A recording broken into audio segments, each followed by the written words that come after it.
Bismillahirrahmanirrahim. Assalamualaikum warahmatullahi wabarakatuh. Alhamdulillahi ala ihsanihi wa syukru lahu ala taufiqihi wa amtinani. Asyhadu an la ilaha illallah wahdahu la syarika lahu ta'ziman li sya'ni wa asyhadu anna Muhammadan abduhu wa rasuluhu da'ila ridwani. Allahumma salli alaihi wa ala alihi wa ashabihi wa ikhwani. Hadirin hadirat para pemirsa yang dirahmati oleh Allah Subhanahu wa taala. Pada kesempatan kali ini insyaallah kita akan bahas sebuah buku yang berjudul Qawaid Qur'aniyah, ya, kaidah-kaidah Quran yang berisi 50 kaidah tentang kehidupan, ya. Kita tahu bahwasanya Al-Qur'an adalah pedoman dalam kehidupan kita, ya. Siapa yang semakin dekat dengan Al-Qur'an, maka dia semakin bahagia dan semakin lurus jalannya. Dan siapa yang semakin jauh dari Al-Qur'an, ya, maka dia semakin jauh dari kebahagiaan. Oleh karenanya Allah Subhanahu wa taala berfirman, "Taha ma anzalna 'alaikal Qur'ana litashqa." Tidaklah kami turunkan Al-Qur'an kepada engkau wahai Muhammad agar kau sengsara, ya, tetapi Al-Qur'an ini membuat engkau bahagia, ya.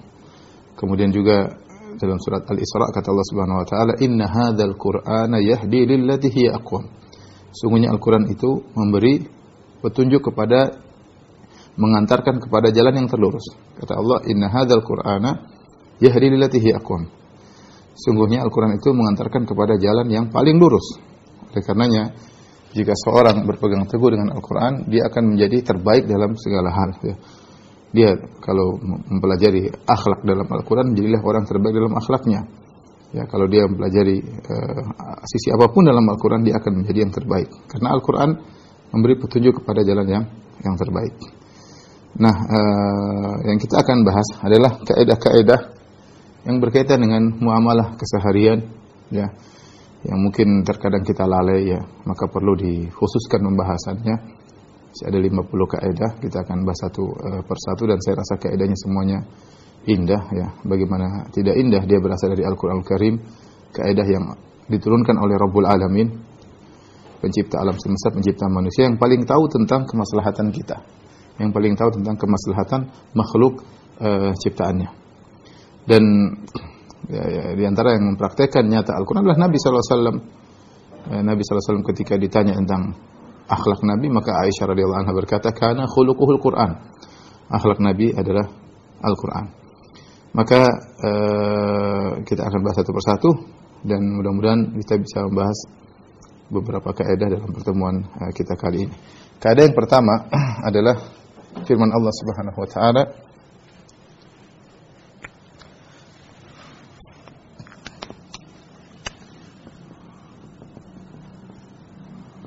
yaitu firman Allah Subhanahu wa taala, "Wa qulu lin-nasi husna." Wa qulu lin-nasi husna. Ya. Dan ucapkanlah kepada manusia kata-kata yang baik, ya. Dalam surat Al-Baqarah 83, ya.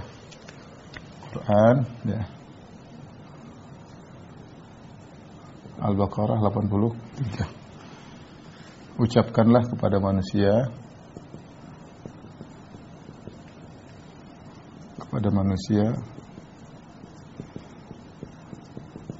husna, yang baik. Ya, ucapkanlah kepada manusia yang baik. Berarti kan sini kaidah ini mengajarkan kita untuk berkata-kata yang baik kepada manusia.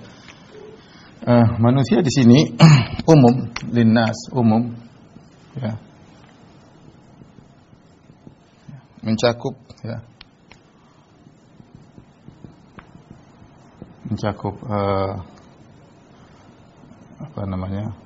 kaum muslimin,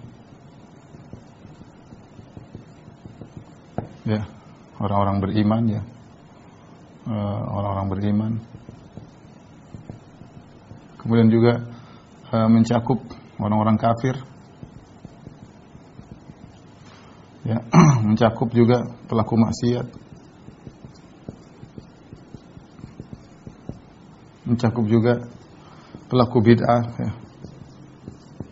Karena Allah Subhanahu wa taala mengatakan wa kullin nas, ucapkanlah kepada manusia dengan kata-kata yang baik, ya.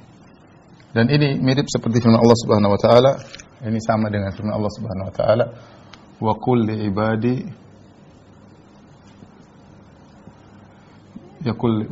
ibadi yaqul lati hiya ahsan." Yaqulul lati hiya ahsan. Wa qul li ibadi yaqul lati hiya ahsan. Katakanlah kepada hamba-hambaku,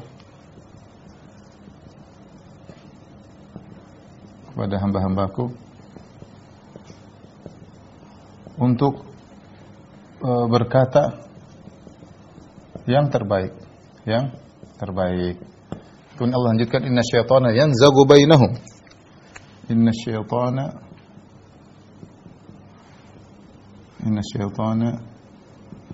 yanzagu bainahum. Inna syaitana kal insani aduwwun mubin.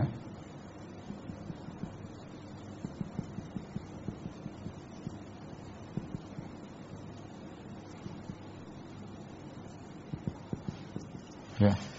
Sungguhnya syaitan mengadu domba di antara mereka. Sungguhnya syaitan mengadu domba di antara mereka.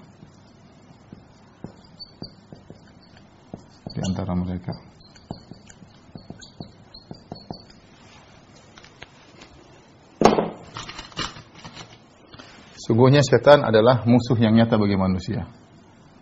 Sungguhnya syaitan adalah musuh yang nyata bagi manusia.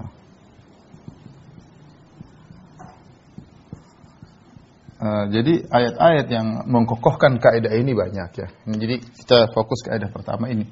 Surat Al-Baqarah 83. Wa qul linnasi husna. Katakanlah kepada manusia husna ya. Dan kita tahu bahwasanya kita membutuhkan perkataan ya. Perkataan, ucapkanlah muamalah kita ya.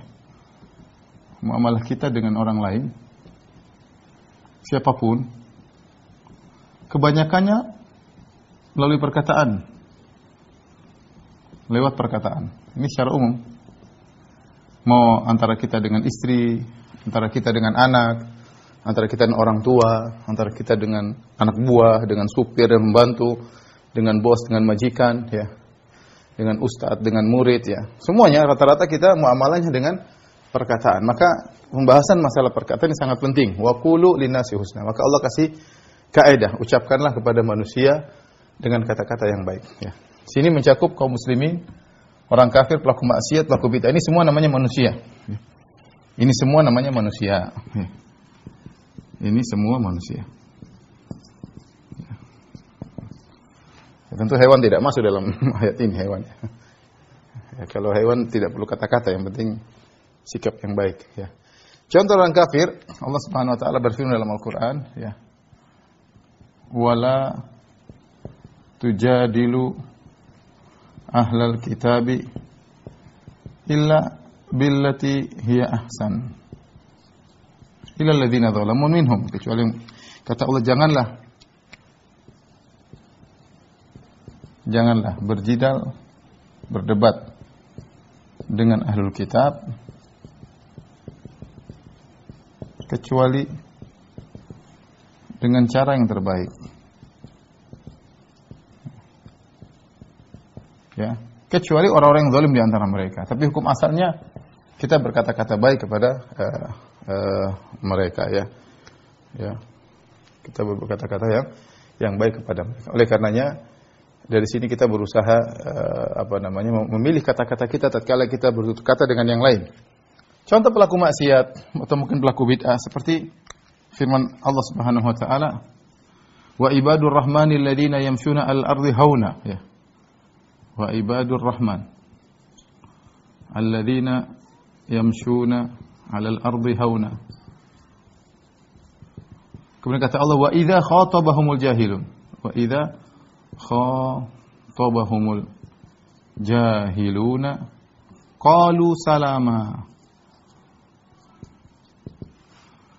Kata Allah Subhanahu wa taala, dan hamba-hamba Allah Ar-Rahman yang mereka berjalan di atas muka bumi dengan hauna, dengan tawadhu. Mereka berjalan dengan tawadhu. Alal ardi hauna.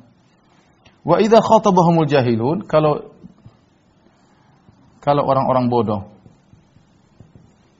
Orang jahil maksudnya bisa jadi pelaku maksiat, bisa jadi pelaku bid'ah. berbicara dengan mereka, memaki, mengolok-olok misalnya, jahiluna, qalu salama, maka mereka berkata salam. Mereka jawab salam. Salam. Ya. Kata para ahli tafsir, antaranya Ibnu Jarir At-Tabari dan yang lainnya, salam maksudnya mereka tidak membalas dengan keburukan. Mereka ucap dengan kata-kata yang baik sehingga mereka terhindar dari keburukan orang-orang tersebut. Ya. Jadi kita disuruh berkata-kata yang baik. Kemudian kaum muslimin, orang beriman secara umum, contoh misalnya kepada kedua orang tua. Kepada kedua orang tua. Kata Allah, wala tanharhuma, ya, wala taqul lahuma uffin, wala taqul lahuma uffin, wala tanharhuma, wa qul lahuma qawlan karima. Kata Allah, jangan kau berkata kepada kedua orang tua ah. Jangan membentaknya. Jangan bilang ah atau cih kepada kedua orang tua. Wala tanharhuma, jangan bentak. Ucapkanlah kata-kata yang mulia. Kata-kata yang mulia. Contoh lagi misalnya Allah suruh kepada anak yatim, terhadap anak yatim, terhadap peminta-minta. Kata Allah Subhanahu wa taala, wa amma sa'ila fala tanhar. Kata Allah Subhanahu wa taala, wa amma sa'ila fala tanhar. Ya. Adapun peminta-minta kepada peminta, pengemis misalnya, ya, jangan bentak. Maksudnya apa? Kalau Anda tidak mau kasih uang kepada peminta, ya udah tolak baik-baik aja, enggak usah antum bentak, enggak usah hina-hina. Enggak usah merendahkan dan yang lainnya. Ya. Inilah waqulu linnasi husna. Waqulu linnasi husna, ya. Tentu ini menunjukkan kita berusaha berbuat baik, berkata-kata yang bertutur kata yang baik kepada siapapun, kepada kaum muslimin, terutama kepada orang tua, bahkan kepada peminta-minta, kepada kawan-kawan sesama sahabat, ya. Wa qul li ibadi yaqulu hasan. Katakanlah kepada hamba-Ku untuk berkata-kata yang baik, jangan sampai menyinggung. Kenapa? Inna syaitana yanzagu bainahum. Setan mengadu domba di antara mereka. Setan musuh yang nyata. Pada orang kafir juga, ngapain kita kata-kata yang buruk? Kata-kata yang baik, kecuali mereka zalim dan cerita. Wala tujadil ahlul kitab. Jangan kau berjadil dengan ahlul kitab kecuali dengan kata-kata yang dengan cara yang terbaik, ya. Kemudian juga pelaku maksiat, ya. Kita berusaha kata-kata wa idza khatabahumul jahiluna qalu salama. Kalau ada orang bodoh di Facebook kayak di Instagram kayak kata-kata yang buruk, udahlah enggak usah dilayani. Jawab yang baik aja. Enggak usah mampus ente, brengsek ente, neraka ente, ngapain gitu. Bisa jadi kita malah berdosa memvonis orang tidak pada tempatnya. Ya, ini semua manusia kita diperintahkan untuk berkata-kata yang baik. Kemudian perhatikan di sini husna yang baik. Husna. Dalam sebagian qiraah, ya, hasanan, ya. Wa qulu linnasi itu kan husna, ini husna. Dalam qiraah yang lain hasanan, maknanya sama, hasanan. Baik, ya. Berkata yang baik. Baik di sini mencakup, ya, dua cara berucap sama kontennya, ya. Ya, isi dari ucapan tersebut. Isi dari ucapan tersebut. Cara berucap itu mesti tutur kata yang baik. Ya, tutur kata yang baik, ya. Tidak perlu ngangkat suara. Allah mengatakan bahwasanya inna ankaral aswati la sautul hamir. Suara yang paling buruk adalah suaranya hamir, dongki, ya, suaranya keledai. Ngomong keras-keras ngapain? Ngomong baik-baik aja. Tutur kata yang baik, dengan senyum, ya. Tidak perlu ngangkat suara, tidak perlu. Kontennya juga baik, ya. Isinya juga baik. Ada orang ngomong halus, Tapi nyindir, nyelekit, ya itu juga caranya baik, halus ngomongnya, suaranya pelan, tapi kontennya menyakitkan. Ya, kontennya menyakitkan. Ada juga isinya baik, caranya nggak baik, nasihati. Tapi dia maksud baik, ingin menasihati, tapi caranya kasar. Ya, sehingga isinya baik, tutur katanya nggak baik. Kita harus berucap wa qulu linnasi husna. Ucapkanlah kata-kata yang baik dari sisi cara bertutur kata maupun isi ucapan tersebut. Ikhwan dan akhwat yang dirahmati Allah Subhanahu wa taala, ini sebenarnya sarana untuk kita dapat pahala. Kita kan setiap hari berucap, kita setiap hari berkata-kata, kita setiap hari berinteraksi, kita setiap hari di internet, ya, kita setiap hari ngomong, kita setiap hari di WhatsApp. Ya kita usahakan terapkan ayat ini. Enggak usah terpancing emosi. Ucapkan kata-kata yang baik, pikir kira-kira ini bagaimana kalau dia dengar, berusaha sebaik-baiknya, ya. Kita ingin kebaikan bagi saudara, ya. Maka terapkanlah ini dalam segala tutur kata kita, dalam segala tulisan kita, dalam segala status kita, agar karena saya sering sampaikan bahwasanya status hukumnya sama dengan ucapan. Dengan demikian kita menjalankan salah satu kaidah penting dalam Al-Qur'an dalam kehidupan kita, wa qulu linnasi husna. Ya. Ucapkanlah yang baik bagi manusia. Taib, kaidah yang kedua, ini saya pernah punya pengajian khusus tentang ini, tapi tidak apa-apa kita ulangi secara singkat karena kita berjalan dengan sesuai isi buku, ya. Yaitu dalam surat Al-Baqarah 216, kaidah yang kedua. Wa asa an takrahu syai'an wa huwa khairul lakum wa asa an tuhibbu syai'an wa huwa syarrul lakum wallahu ya'lamu wa antum la ta'lamun. Dalam surat Al-Baqarah ayat 216, ya. Kaidah kedua.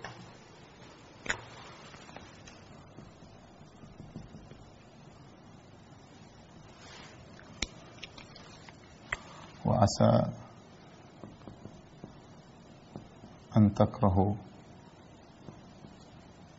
syai'an wa khairul lakum wa asa an tuhibbu syai'an wa huwa syarrul lakum wallahu ya'lamu wa antum la ta'lamun wallahu ya'lamu wa antum la ta'lamun. Tadi dalam Quran surat 2 ayat 216, ya. Bisa jadi kau benci sesuatu, ternyata lebih baik bagimu. Bisa jadi kau benci sesuatu, ternyata lebih baik bagimu.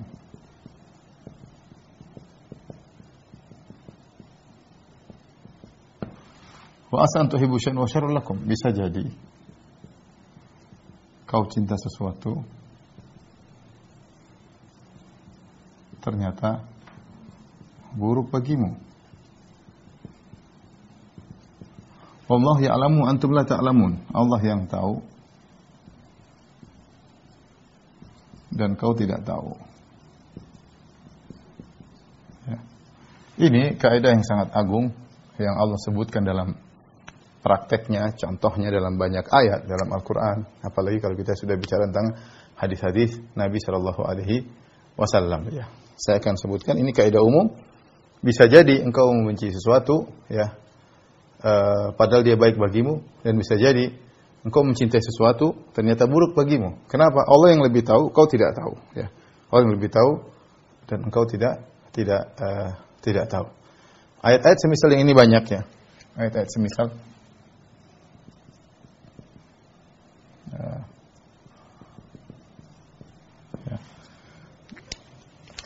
Ada dua ayat yang lain yang mirip seperti ini, seperti firman Allah Subhanahu wa taala, wa in karihtumuhunna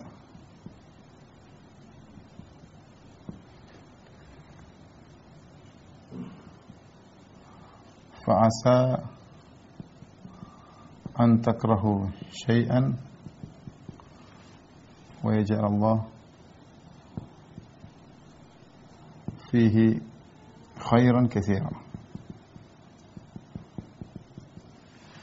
Bisa jadi kau membenci sesuatu, kata Allah, bisa jadi kalian benci istri-istrimu. Dan jika kau benci istri-istrimu, kau benci istrimu, fa asa an takrahu syai'an, maka bisa jadi engkau membenci sesuatu,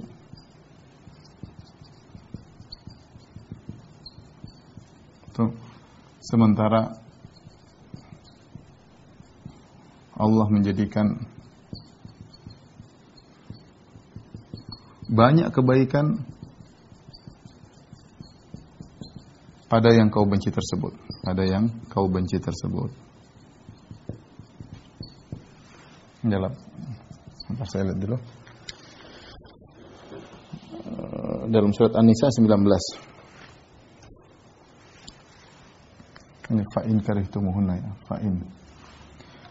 Nisa 4 ayat 19. Kemudian yang ayat yang semisal juga ya,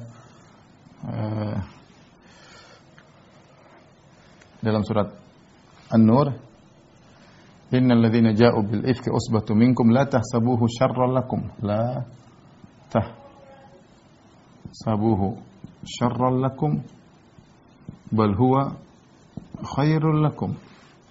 Ya, likulli imri'in minhum maktasaba minal ism. Kata Allah Subhanahu wa taala, ya, kedustaan orang-orang itu mereka orang munafik, ya, orang-orang munafik yang menyebarkan dusta, kedustaan, janganlah kalian ya menganggapnya keburuk.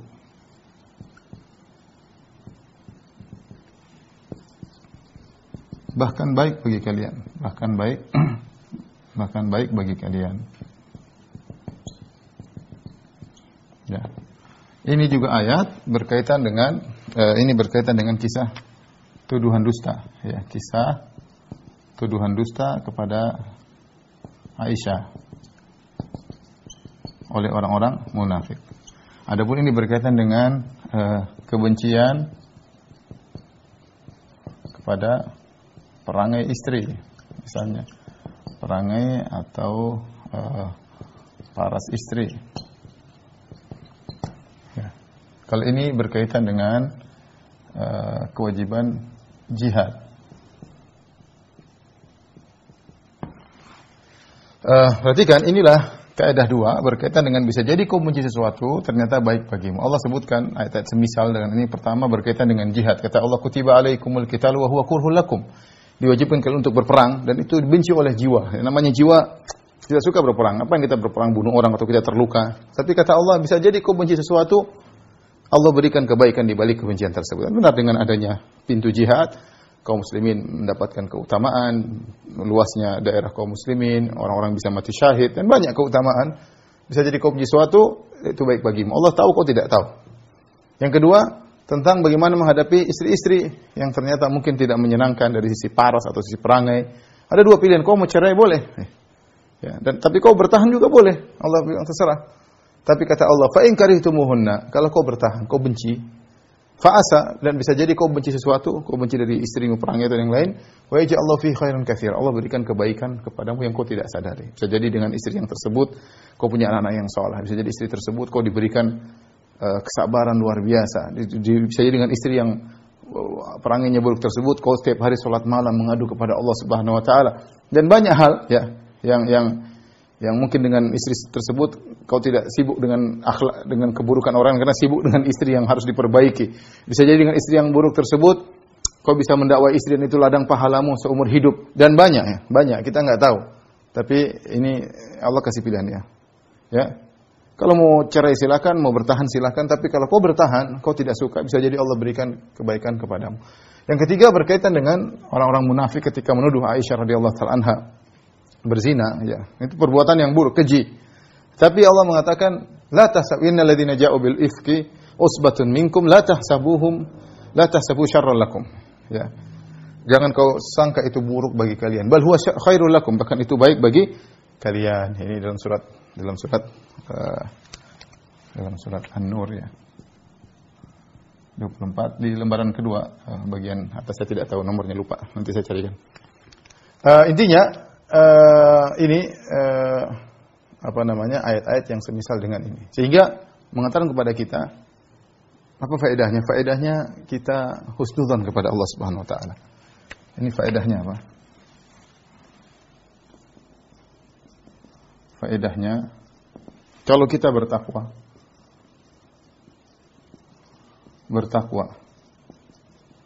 dalam menghadapi musibah, apa yang kita benci, yakinlah Allah memberikan yang terbaik.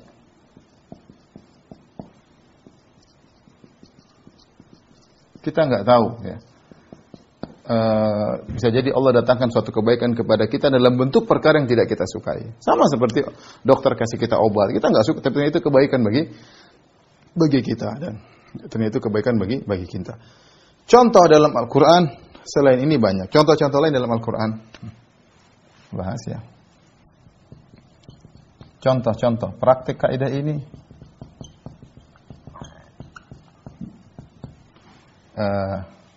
dalam Al-Quran. Banyak. Contohnya misalnya apa? Kisah ibu Nabi Musa membuang Musa ke laut. Ke laut apa? Ke Sungai Nil. Ke Sungai Nil. Ini perkara yang Allah sebutkan dalam banyak ayat dalam Al-Quran. Perkara yang sangat menyedihkan ibunya Nabi Musa alaihissalam. Ya, sangat menyedihkan. Ternyata di balik pembuangan Nabi Musa tersebut banyak kebaikan luar biasa. Ternyata si kecil Musa ketika harusnya dibunuh oleh anak buah Fir'aun, dilepas di Sungai Nil, ternyata istri Nabi Musa tidak punya anak, akhirnya dapat tabut, dibuka kotak tersebut, ternyata didapati si kecil Musa. Akhirnya dia pun suka kepada Nabi Musa. Wa alqaitu alaika mahabbatan minni, kata Allah, aku menjadikan orang suka kepadamu. Akhirnya Fir'aun juga suka dengan si kecil Musa. Padahal ini musuh yang dicari-cari, akhirnya dipelihara, jadilah orang yang kuat. Dan banyak kita sudah pernah punya ceramah khusus tentang masalah ini, tidak kita ingin ulangi. Intinya contoh. Terus kemudian misalnya Nabi Musa harus kabur meninggalkan Mesir. Sebagaimana Allah sebutkan dalam surat Al-Qasas, ketika Nabi Musa ternyata bersalah, di fawaqazahu Musa, Nabi Musa mukul seorang dari anak buah Fir'aun, akhirnya meninggal. Akhirnya mereka, innal mala'a ya'tamiruna bika liyaqtuluk, orang-orang sedang kumpul ingin membunuhmu wahai Musa. Ya, maka keluarlah engkau dari Mesir. Fakhruj inni laka minan nasihin, kata seorang yang baik, keluarlah engkau wahai Musa, aku nasihat engkau. Maka Nabi Musa pun keluar, cabut. Tidak bawa bekal, tidak bawa apa, kabur dari tempat kelahirannya, kabur dari keluarganya, harus meninggalkan ibunya, meninggalkan kakak adiknya, meninggalkan kampung halamannya, meninggalkan tempat tinggalnya, dan ini perkara yang menyedihkan. Nabi Musa pergi, ternyata sampai di Madian ketemu dengan laki soleh, menikah dengan seorang wanita, kemudian bekerja, kemudian Allah angkat dia menjadi seorang rasul, dan macam-macam. Ya. Kelihatannya tidak enak, harus pergi meninggalkan tempat tinggalnya. Tapi ternyata di balik itu ada banyak perkara yang menyenangkan. Ya. Kemudian di antaranya lagi, misalnya kisah Nabi Isa, kisah Nabi Yusuf. Ya. Tentu ini kisahnya panjang, sudah sering kita ceritakan bagaimana Nabi Yusuf dihasati oleh kakak-kakaknya, dibuang dalam sumur, dijual menjadi seorang budak. Ya, seandainya Nabi Yusuf berdasarkan tidak dilakukan demikian, tidak ada yang hasad, tidak dilempar dalam sumur, dia akan menjadi orang soleh aja di samping bapaknya Nabi Yakub alaihissalam. Tetapi untuk menjadi seorang menteri bendaharawan keuangan di kota Mesir, maka ceritanya ada.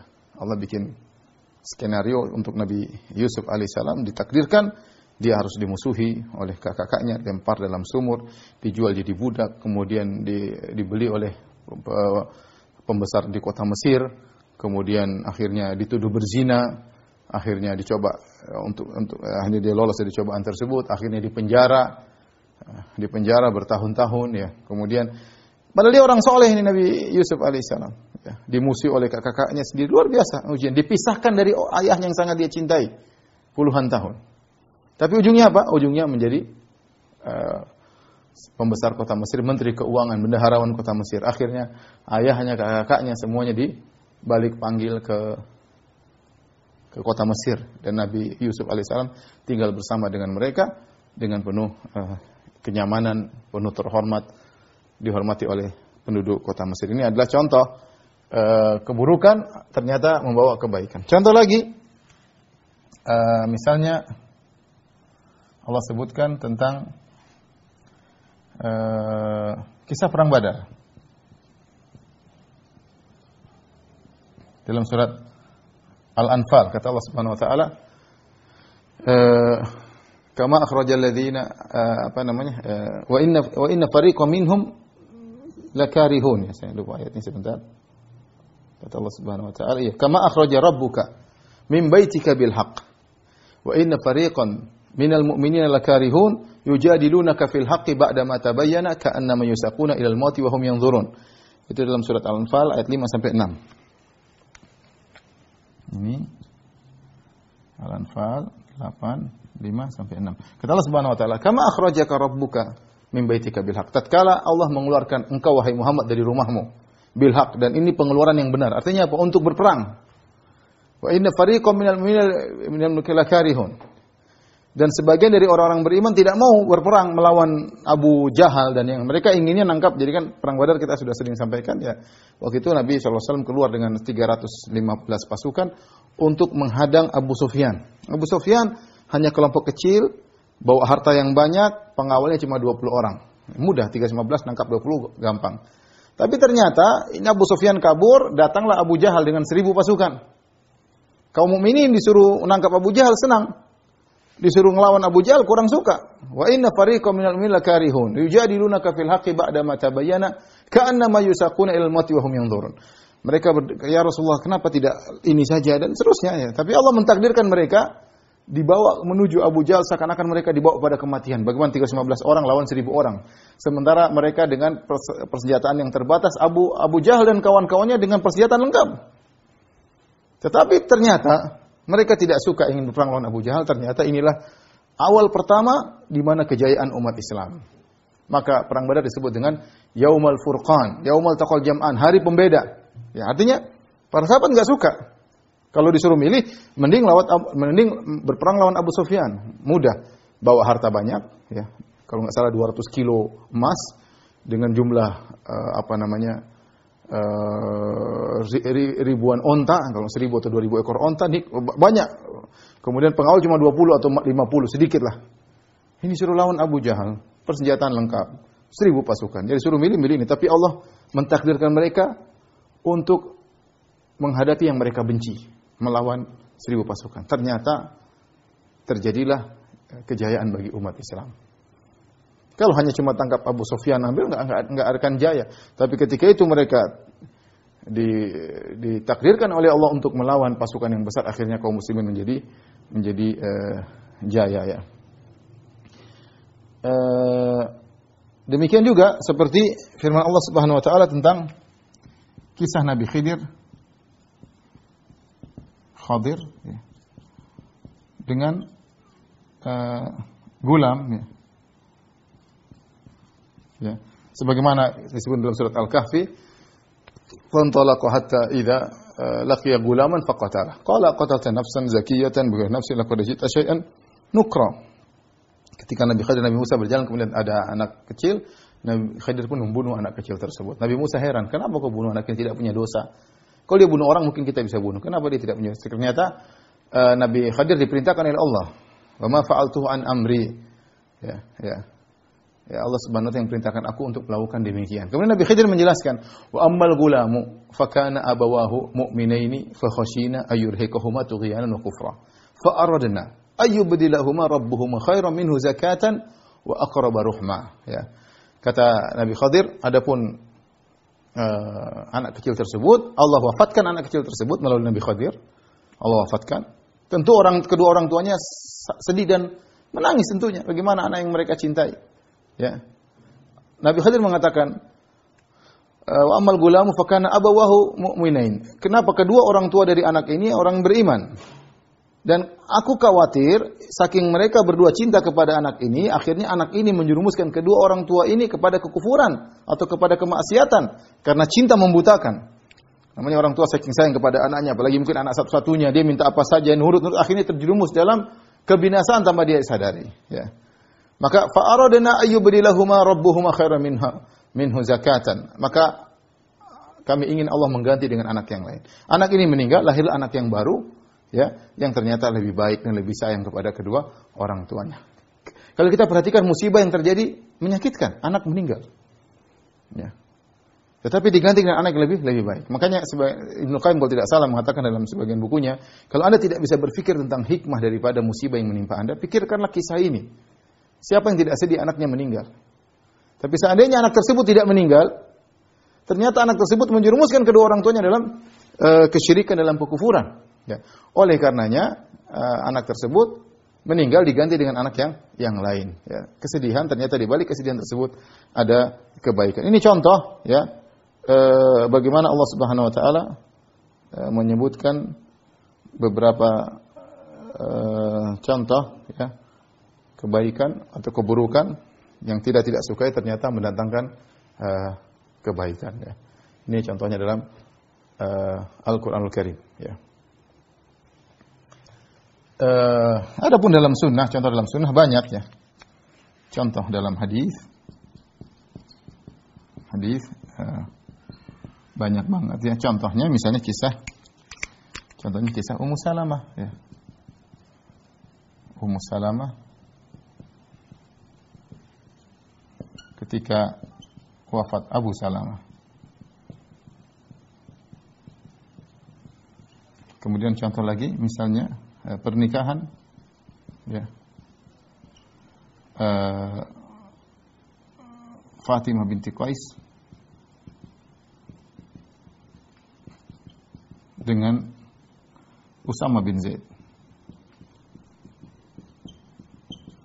Contoh juga misalnya taatnya Zainab binti Jahsyin untuk menikah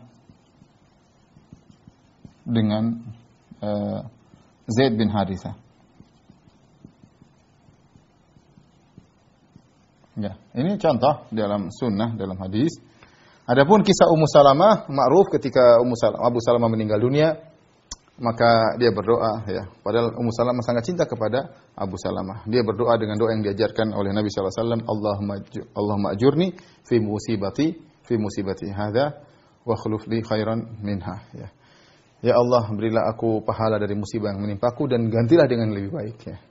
Dia bilang, man khairun min Abi Salamah? Siapa yang lebih baik daripada suamiku? Aku terkena musibah, suamiku meninggal. Aku sangat cinta kepada suamiku dan dia sangat baik.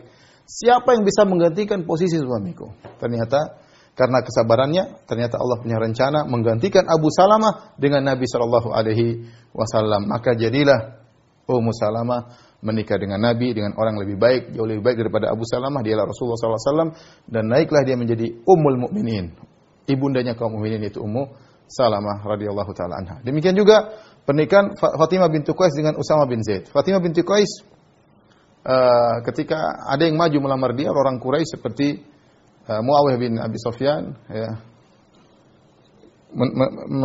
melamar Fatimah binti Qais, ya. Kemudian Abu Jaham, ya, juga melamar, tapi dia pun minta petunjuk kepada Nabi, ya Rasulullah, ini dua orang melamar saya.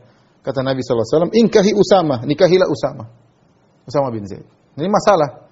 Fatimah binti Qais Quraisy, Usama bin Zaid bapaknya bekas budak, Zaid bin Harithah. Kemudian Usama hitam, orangnya hitam. Fatimah binti Qais putih, cantik, kemudian Usama hitam. Apalagi budak, anaknya budak dulu. Sudah dibebaskan. Tapi akhirnya dia taat kepada Nabi sallallahu alaihi wasallam. Akhirnya kata Fatimah, aku pun dicemburui oleh yang lainnya. Artinya dia mendapatkan banyak keistimewaan dengan menikah dengan Usama bin Zaid. Ya, ternyata di balik apa yang dia tidak sukai ada yang lebih baik. Contoh lagi, Zainab binti Jahsyin ketika Rasulullah SAW melamarkan untuk Zaid bin Harithah. Zaid bin Harithah bekas budak. Budaknya Nabi bebaskan, ya. Kemudian suruh menikah dengan Zainab binti Jahsh. Akhirnya Zainab nurut. Menikahlah Zainab binti Jahsyin dengan Zaid bin Harithah. Kemudian akhirnya belum ada setahun terjadi ketidakcocokan. Ternyata Allah menghendaki Zainab cerai dengan Zaid bin Harithah, kemudian Zainab pun menikah dengan Nabi, dan bahkan Allah yang langsung menikahkan Nabi dengan Zainab, tidak perlu pakai wali-wali, ya. Falamma qada minha Zaidun wataran zawwajnakaha. Kata Allah, tatkala Zaid sudah selesai dari urusannya dengan istri yang sudah diceraikan, selesai masa iddahnya semua, kata Allah, zawwajnakaha, aku pun nikahkan engkau wahai Muhammad dengan Zainab bintu Jahsyin. Jadilah dia ummul mukminin, ibunda kaum mukminin. Sampai Zainab bangga di hadapan istri-istri Nabi yang lain, dia mengatakan, zawwajakunna ahalikunna wa zawwajani Allah min fawqi sab'i samawat. Kalian istri-istri Nabi yang lain dinikahkan oleh wali-wali kalian, ya Aisyah dengan Abu Bakar, semua dengan wali-walinya. Adapun aku, Allah langsung dari langit, atas langit yang 7 yang menikahkan aku dengan Nabi sallallahu alaihi wasallam, ya. Jadi contoh dalam hadis banyak juga dan masih banyak. Adapun contoh dalam kenyataan kehidupan kita sangat banyak. Kita sering menghadapi permasalahan, kita sangka buruk, ternyata di balik itu ada kebaikan. Banyak sekali, tentunya pembahasan tidak ada ujung-ujungnya. Baik, masih ada satu kaidah, mudah-mudahan kita sampaikan. Tolong dihapus.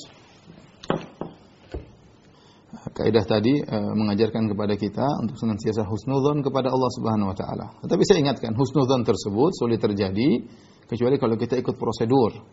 Dihadapi ujian, ada ujian, kita sabar, bertawakal kepada Allah, kita mengeluhkan kondisi kita kepada Allah, ya, bukan mengeluhkan kepada manusia.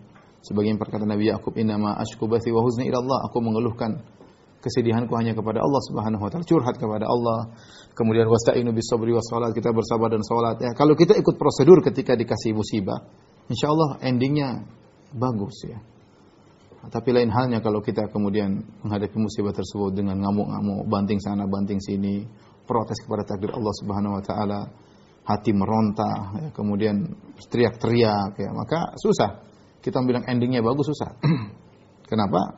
Karena kita tidak menghadapi dengan baik. Bisa jadi itu adalah hukuman bagi kita, musibah tersebut. Tapi kalau seorang berbuat baik, bertakwa kepada Allah, wa may yattaqillaha yaj'al lahu makhraja. Barang siapa bertakwa kepada Allah, Allah akan kasih jalan keluar baginya.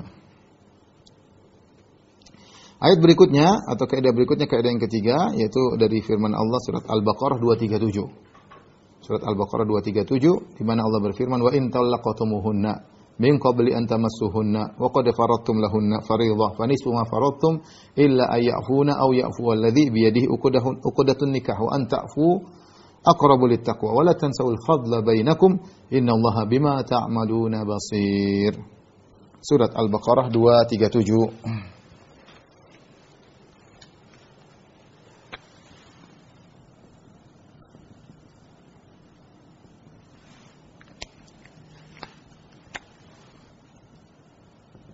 Al-Baqarah 237.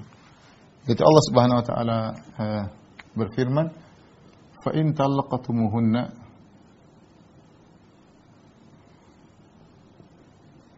ayatnya panjang, ya. Fa in talaqtumuhunna min qabli an tamassuhunna wa qad faradtum lahunna fariidah fa nisfu faradtum illa ya'funa aw ya'fu alladhi bi yadihi uqdatun nikah wa an ta'fu aqrabu littaqwa wa la tansawul fadla bainakum wa la tansawul fadla bainakum innallaha bima ta'maluna basir, ya. Ini saya singkatkan aja. Adapun isi ayat saya akan bacakan artinya. Jika kalian menceraikan istri kalian, fa in talaqtumuhunna min qabli an tamassuhunna, sebelum kalian menggauli istri kalian. Jadi akad nikah, kemudian belum serumah, belum malam pertama dicerai, dan itu mungkin terjadi karena kita tahu di antara kebiasaan orang-orang Arab, ya, sampai sekarang mereka membedakan antara akad dengan hidup bareng. Sebagaimana Nabi SAW menikah dengan Aisyah ketika Aisyah umurnya 6 tahun, baru hidup bareng baru ketika umur 9 tahun. Jadi antara akad dengan hidup bareng 3 tahun.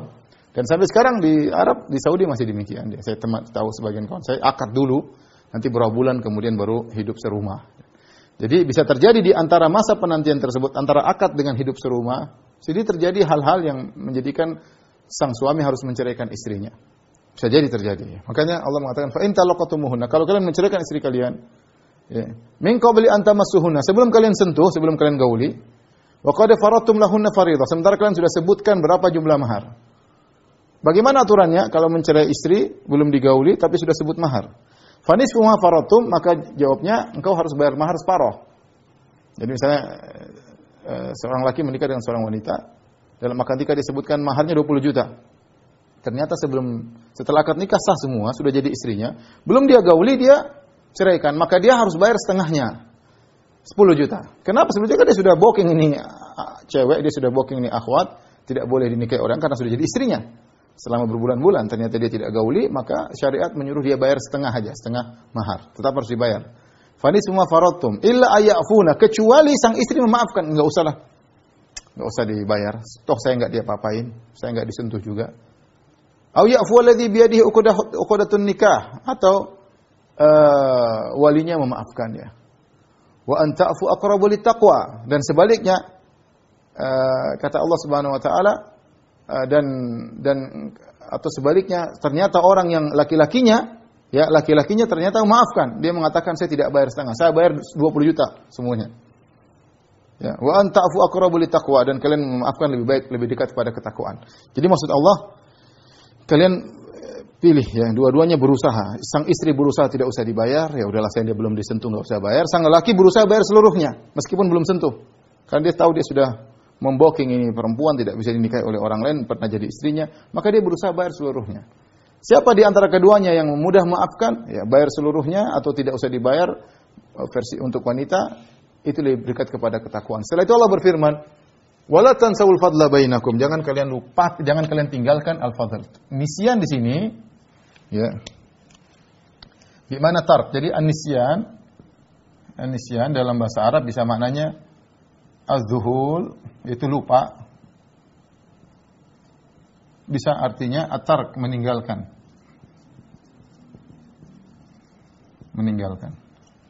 Nah, maksud nisyan di sini dalam Al-Qur'an ayat ini maksudnya ini, ya. Meninggalkan. Jadi jangan kalian tinggalkan al-fadl. Al-fadl ini adalah metode muamalah. Metode muamalah ada dua. Muamalah ada dua. Pertama bil adl, bil fadl. Dengan adil, dengan keutamaan. Kalau ini hukumnya wajib, ini hukumnya sunnah. Maksudnya dengan adil apa? Adil itu maksudnya dia baik kita baik, dia nggak baik kita nggak baik, kan adil. Nggak apa. Itu wajib, kita tidak boleh zalim, karena kalau kita meninggalkan keadilan maka zalim. Ya, dia baik saya baik, dia buruk saya buruk, ya. Ini namanya adil. Ada juga muamalah yang Allah anjurkan dalam ini bil fadl, yaitu dengan keutamaan. Dan ini hukumnya sunnah. Keutamaan itu apa? Kita melakukan lebih daripada keadilan. Bahkan kita berbuat baik kepada orang yang belum pernah berbuat baik kepada kita. Kita berbuat baik kepada orang yang belum pernah berbuat baik kepada kita. Lebih daripada kebaikan dia kepada kita. Jadi ada dua. Kita bisa berbuat baik kepada orang yang belum pernah berbuat baik kepada kita. Atau kita berbuat baik lebih baik daripada yang dia berikan kepada kita. Namanya bil fadl. Ya, saya ulang. Saya rincikan.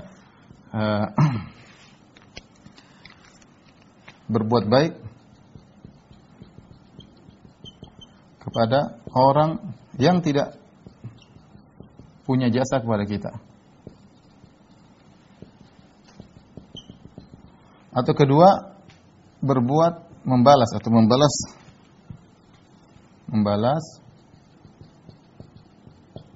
kebaikan dengan lebih banyak dari jasa orang tersebut kepada kita. Itu namanya muamalah bil fadl. Contoh ini muamalah bil fadl seperti kisah Nabi Ibrahim. Contoh kisah Nabi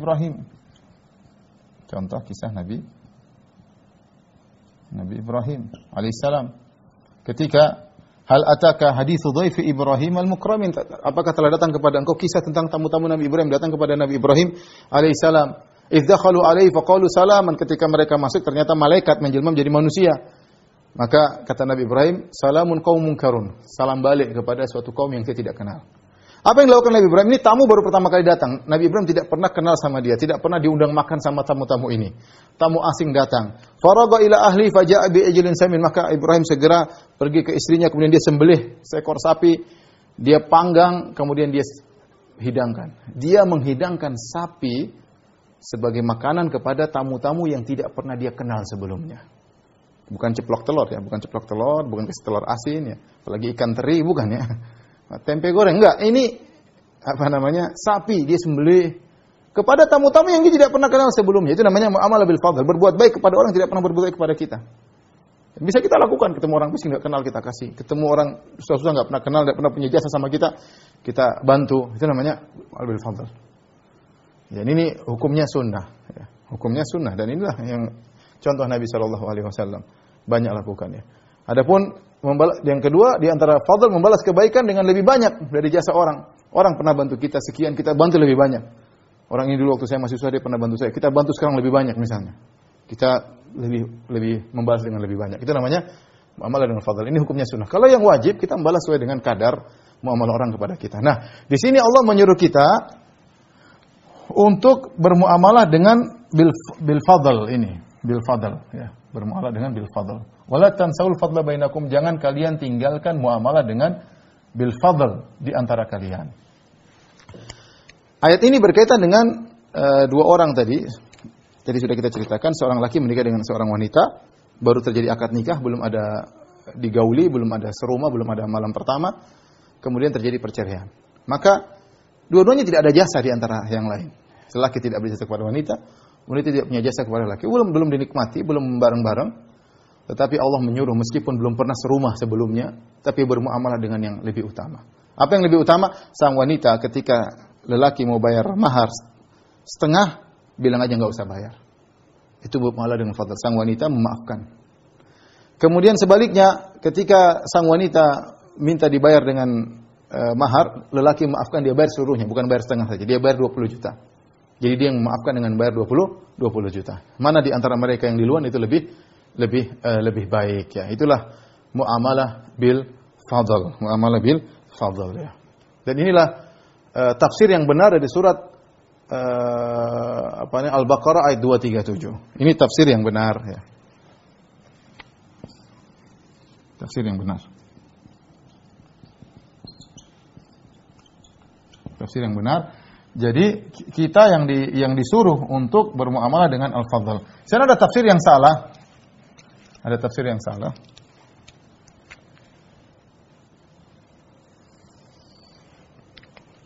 Tafsir yang salah. Dan ini terjadi dalam beberapa tulisan yang salah tentang ayat ini.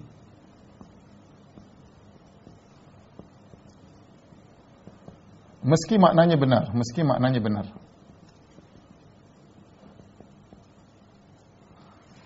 Kenapa bisa demikian? Saya jadi ini termasuk penulis buku yang sedang kita bahas. Beliau menempuh tafsir yang keliru. Karena ini tafsir tidak disampaikan oleh para ulama dalam buku-buku tafsir mereka. Jadi menafsirkannya gini. Wala tansaul fadla bainakum. Ya, ditafsirkan jangan lupa ya kebaikan-kebaikan lama masa lalu di antara kalian.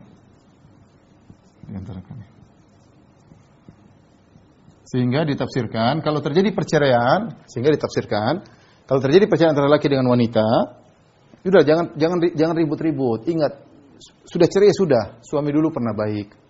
Waktu jadi mantan suami dulu, waktu jadi suami saya baik. Wanita juga dulu punya jasa. Ingat kebaikan-kebaikannya sehingga bisa cerai dengan baik-baik. Ya. Dan itulah perintah Allah, fariquhunna bi ma'ruf. Kalau mau amsikuhunna bi ma'ruf, kalau mau tahan dengan cara yang baik, kalau mau cerai dengan cara yang baik. Di antara agar bisa perceraian dengan cara yang baik, ingatlah kebaikan-kebaikan masa lalu. Ini sebagian dai menafsirkan dengan tafsiran seperti ini. Ini tafsiran yang salah. Yang benar yang saya jelaskan tadi, karena ini kasus terjadi antara dua orang yang belum serumah. Adapun ini dibawakan kepada makna sudah serumah, sudah tinggal bertahun-tahun, kemudian cerai, maka jangan lupa keindahan masa lalu supaya tidak ribut di kemudian hari. Ini maknanya, tafsirnya salah, tapi maknanya benar. Ya. Kenapa saya bilang maknanya benar? Karena kalau kita disuruh oleh Allah, kembali kepada tafsir yang benar, kalau kita disuruh Allah untuk berbuat yang baik kepada orang yang tidak punya jasa kepada kita, kita disuruh baik, bagaimana lagi dengan orang yang pernah punya jasa kepada kita? Jadi, saya ulangi, tafsir dengan cara ini adalah tafsir yang keliru. Ini tafsir yang keliru. Salah tafsir. Tidak disebutkan dalam buku tafsir manapun.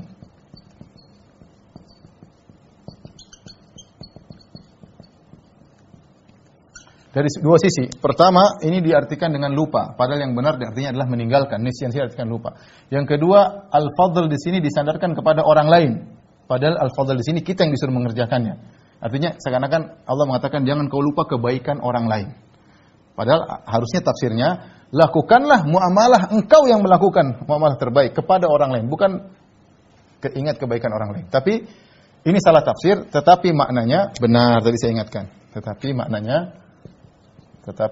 maknanya benar. Bahkan merupakan konsekuensi dari tafsir yang benar. Ya. Karena tafsir yang benar mengatakan jika kepada orang yang tidak punya jasa kita disuruh baik, disuruh berbuat baik, apalagi yang pernah punya jasa. Oke, ini dua-dua hal ini ya, ini bisa kita terapkan dalam kehidupan kita sehari-hari ya. Tolong difoto aja.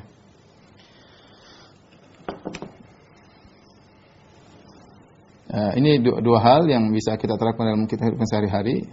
Yang pertama, al-mu'amalatu bil fadl, bermuamalah dengan yang terbaik, yang meskipun orang tersebut tidak punya jasa kepada kita.